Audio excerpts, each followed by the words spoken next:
Hello everyone, तो कैसे हैं आप लोग। आशा है कि आप सब ठीक होंगे। आज हम इस वीडियो में डिस्कस करने वाले हैं कि integrated rate equation for first order को किस तरीके से डिराइव किया जाता है। उससे पहले अगर आप चैनल पे नए हैं तो चैनल को लाइक कीजिए, शेयर कीजिए और चैनल को सब्सक्राइब कीजिए। तो चलिए शुरू करते हैं आपके अपने टॉपिक के साथ में कि integrated rate equation for first order किस तरीके से डिराइव करी जाती है। तो देखो, इसे करने से पहले हमें कुछ बेसिक टर्म्स का पता होना चाहिए जो हम डेरिवेशन में इस्तेमाल करने वाले हैं। हमें क्या क्या पता होना चाहिए? हमें पता होना चाहिए कि अगर मैं कहीं पे भी कुछ वर्ड्स लिखता हूं, जैसे कहीं पे अगर मैं ए लिख देता हूं या फिर मैं ए नॉट लिख देता हूं या फिर मैं ए लिख देता हूं, इस तरीके से ए नॉट लिख देता हूं, तो इसका मतलब है मैं इनिशियल कंसंट्रेशन के बारे में बात कर रहा हूं। ये कौन सी कंसंट्रेशन है? इनिशियल यानी शुरुआती कंसंट्रेशन, ठीक है। और अगर मैं कहीं पे भी क्या लिख देता हूं, ए लिख देता हूं या फिर मैं लिख देता हूं ए, इस तरीके से लिख देता हूं, तो इसका मतलब क्या है कि मैं फाइनल या फिर रिमेनिंग कंसंट्रेशन की बात कर रहा हूं।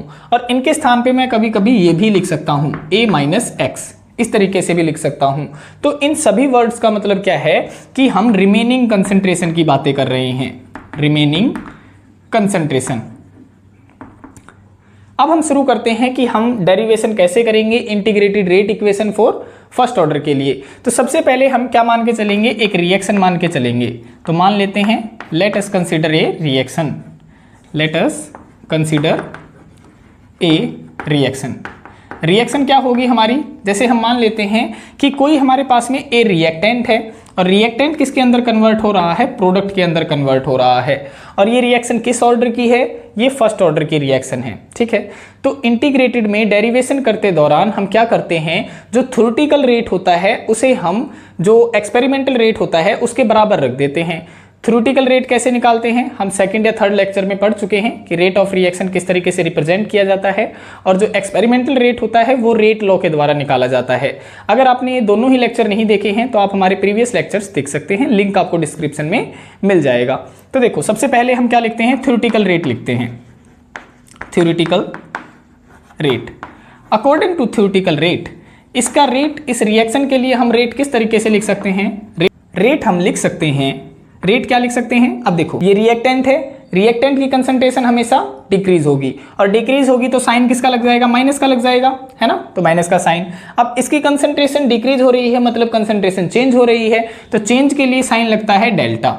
इसकी कंसंट्रेशन चेंज हो रही है तो कंसंट्रेशन ऑफ ए, यानी इस तरीके से हम रिप्रेजेंट करेंगे कि इसकी कंसंट्रेशन चेंज हो रही है और किसके साथ में चेंज हो रही है? टाइम के साथ में। या तो आप डेल्टा लगा दें या फिर डी लगा दें। तो हम यहाँ पे स्मॉल चेंज की बातें कर रहे हैं तो हम यहाँ पे लगाएंगे डी, ठीक है। अब हम देखते हैं कि एक्सपेरिमेंटल रेट कैसे लिखा जाता है। Experimental rate according to rate law लिखा जाएगा, ठीक है। तो अब यहाँ पे लिख देते हैं experimental rate, experimental rate. According to rate law, rate किसके डायरेक्टली प्रोपोर्शनल होता है, यानी किसके इक्वल होता है? पहले हम क्या लिखते हैं? रेट कांस्टेंट लिखते हैं। फिर क्या लिखते हैं? कंसंट्रेशन ऑफ रिएक्टेंट लिखते हैं। तो कंसंट्रेशन ऑफ रिएक्टेंट लिख देंगे। और इसकी जो पावर होती है वो स्टोइचियोमेट्रिक कोएफिशिएंट के बराबर हो भी सकती है और नहीं भी हो सकती है। और ये जो पावर होती है वो किसे बताती है? ऑर्डर ऑफ द रिएक्शन के बारे में बताती है। तो इस रिएक्शन का ऑर्डर क्या है? फर्स्ट ऑर्डर है, तो यहाँ पे 1 आ जाएगा, ठीक है। ये हो गई। अब क्या हो जाएगा? अब हमने क्या करनी है? इंटीग्रेटेड रेट इक्वेशन डिराइव करनी है। और इंटीग्रेटेड रेट इक्वेशन के अंदर थ्योरेटिकल रेट को एक्सपेरिमेंटल रेट के बराबर लिखा जाता है। तो लिख देते हैं नाउ।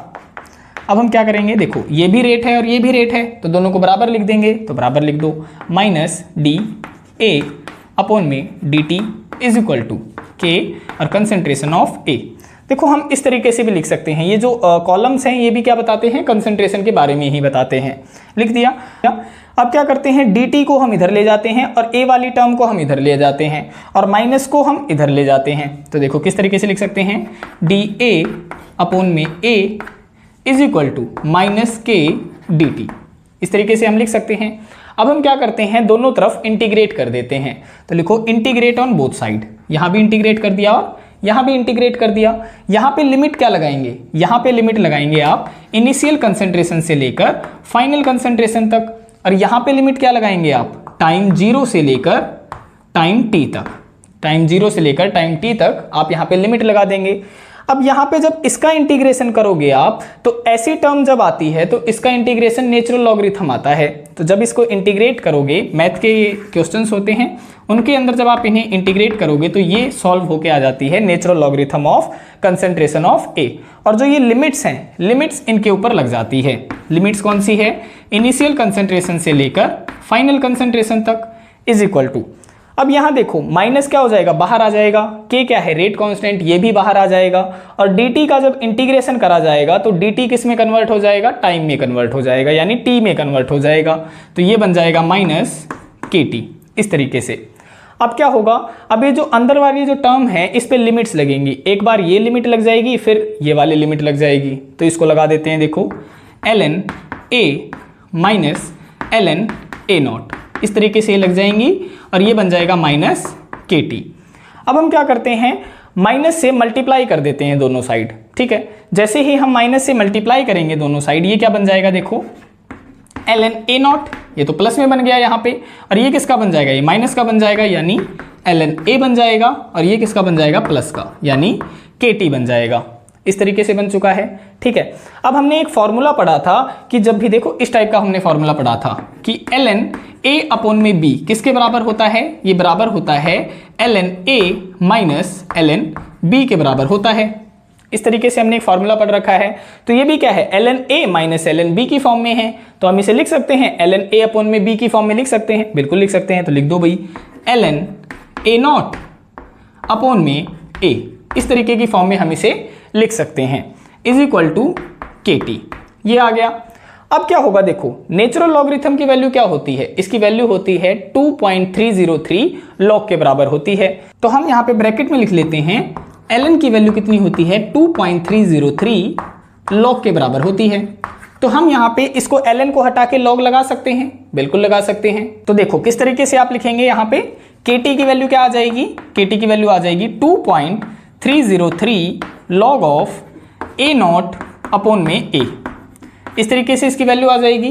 और यहाँ पे अगर आपको k की वैल्यू निकालनी है तो ये t यहाँ पे डिवाइड में चला जाएगा, यानी k is equal to 1 upon में t, या फिर 2.303 डिवाइड में t log of a naught upon में a, ये इसकी वैल्यू आ जाएगी अगर आपने k की वैल्यू लिखनी है तो। इस तरीके से आप इन्हें सॉल्व कर सकते हैं। ये आ गई integrated rate equation for first order. यहाँ पे आप कुछ एक इक्वेशन मान लो जिनका इस्तेमाल आगे होगा। इसको इक्वेशन नंबर नाम मान लो 1, इस वाली इक्वेशन को 1 इक्वेशन मान लो, इस वाली इक्वेशन को 2 मान लो, इस वाली इक्वेशन को, इसको हम 2 इक्वेशन मान लेते हैं, और इस वाली इक्वेशन को हम इक्वेशन नंबर 3 मान लेते हैं। और यहाँ से अगर आपने t की वैल्यू निकालनी होती तो t की वैल्यू क्या आ जाती, 2.303 अपॉन में k लॉग ऑफ कंसंट्रेशन, यानी इनिशियल कंसंट्रेशन डिवाइड में फाइनल कंसंट्रेशन। तो इस इक्वेशन का नाम आ जाएगा इक्वेशन नंबर 4। ये वाली कुछ ज़्यादा ही इंपॉर्टेंट इक्वेशंस हैं जिनका इस्तेमाल हम ग्राफ बनाने में भी करते हैं। तो अगर आपसे integrated equation for first order पूछा जाता है तो आपने यहाँ तक डिराइव करके आना होता है। अब हम देखते हैं कि इनका ग्राफ कैसे बनाया जाएगा। तो देखो graph for first order reaction, graph कैसे बनाएंगे हम यहाँ पे, ग्राफ देखो यहाँ पे हम इक्वेशन नंबर 1 का इस्तेमाल करते हैं। तो यूज कर लो, use equation number 1, use equation 1 का इस्तेमाल कैसे करोगे। अब देखो यहाँ पे ये जो इक्वेशन थी, अगर मैं ln a नॉट को वहां ले जाऊं तो ये प्लस का बन जाएगा। तो लिख दो, देखो ln a is equal to ln a naught यहाँ पे जाएगा तो ये प्लस का बन गया, प्लस में माइनस में kt, ये हो गया, ठीक है। और अब इसको इक्वेशन की फॉर्म में अगर देखें तो ये किस फॉर्म में लिख सकते हैं, y is equal to mx plus में c क्या होता है, इंटरसेप्ट होता है, m क्या होता है, स्लोप होता है, और x क्या है यहाँ पे, टाइम है। तो ग्राफ कैसे बनेगा, देखो यहाँ पे बना देते हैं इस तरीके से। ये हमने ग्राफ की लाइंस खींच ली। इस तरफ हम क्या लिखते हैं, कंसंट्रेशन, यानी y की फॉर्म में क्या लिखा जाएगा, ये लिखा जाएगा। क्या है, ln a है तो इसको यहाँ पे लिख लेते हैं, ln a यहाँ पे लिख जाएगा। और यहाँ पे देखो इंटरसेप्ट क्या है, इंटरसेप्ट है ln a नॉट, और स्लोप क्या है, स्लोप है माइनस में, यानी माइनस k है यहाँ पे स्लोप, तो माइनस में है तो यहाँ से ये माइनस में चला जाएगा। और यहाँ पे देखो टाइम, यहाँ पे क्या है, टाइम लिखा जाएगा। तो ये ग्राफ है आपका फर्स्ट ऑर्डर रिएक्शन के लिए। और अगर आपसे स्लोप पूछ लेता है तो यहाँ पे स्लोप क्या है, स्लोप है माइनस k, स्लोप क्या है, माइनस के। तो इस तरीके से आप ग्राफ ड्रॉ कर सकते हैं फर्स्ट ऑर्डर रिएक्शन के लिए। ये है, अगर आपसे पूछता है कि integrated rate equation for first order drive करके दिखाओ, तो आपने ये वाली पूरी इक्वेशन ड्राइव करके दिखानी है यहाँ तक, ग्राफ तक। और अगर आपसे पूछता है कि फर्स्ट ऑर्डर रिएक्शन के लिए हाफ लाइफ टाइम की इक्वेशन भी कैलकुलेट करके बताओ या ड्राइव करके बताओ, तो आपने क्या करना होता है, अब हम वो देख लेते हैं। तो देखो, half life time for first order reaction, half life time for first order reaction, first order reaction के लिए हम क्या देखेंगे, अब हाफ लाइफ टाइम देखेंगे। हाफ लाइफ टाइम क्या होता है, हाफ लाइफ टाइम वो टाइम होता है जिसके ऊपर इनिशियल कंसंट्रेशन हाफ कंज्यूम हो चुकी है और इनिशियल जो रिमेनिंग कंसंट्रेशन है वो इनिशियल कंसंट्रेशन की हाफ बची हुई है। यानी एट टी हाफ, टी क्या ले ली हमने, टी हाफ ले ली। तो उस दौरान क्या होगा, जो रिमेनिंग कंसंट्रेशन है आपकी वो इनिशियल कंसंट्रेशन की हाफ हो जाएगी, इस तरीके से हो जाएगी। ठीक है, अब हम यहाँ पे कौन सी इक्वेशन का इस्तेमाल करते हैं, इक्वेशन नंबर दिस, यानी इसका इस्तेमाल करेंगे हम। इसका इक्वेशन का नाम नहीं दे रखा हमने, तो इसे हम स्टार इक्वेशन मान लेते हैं। इस इक्वेशन को हम स्टार मान लेते हैं, या फिर आप ये भी कह सकते हैं एज वी नो दैट। हम क्या जानते हैं, हम जानते हैं कि जो ln a नॉट डिवाइड में a था वो किसके बराबर था, वो kt के बराबर था। और अगर मैं क्या निकाल रहा हूँ, हाफ लाइफ टाइम निकाल रहा हूँ, यानी टी हाफ, तो उस दौरान जो ये रिमेनिंग कंसंट्रेशन है ये इनिशियल कंसंट्रेशन का हाफ हो जाएगा, यानी ये वैल्यू हो जाएगी। तो यहाँ पे पुट कर दो, देखो ln a नॉट डिवाइड में क्या आ जाएगा, a नॉट और डिवाइड में 2 इज इक्वल टू kt हो जाएगा। और इसे जब हम सॉल्व करेंगे तो देखो a नॉट से तो a नॉट कट जाएगा, 2 ऊपर चला जाएगा तो क्या बचेगा, ln 2 बचेगा, यानी kt की वैल्यू क्या बच जाएगी, ln 2 बच जाएगी। और ln 2 की वैल्यू कितनी होती है, देखो यहाँ पे टी हाफ लिखा जाएगा भाई, क्योंकि हाफ लाइफ टाइम चलने लगी ना, तो यहाँ पे टी हाफ लिखा जाएगा।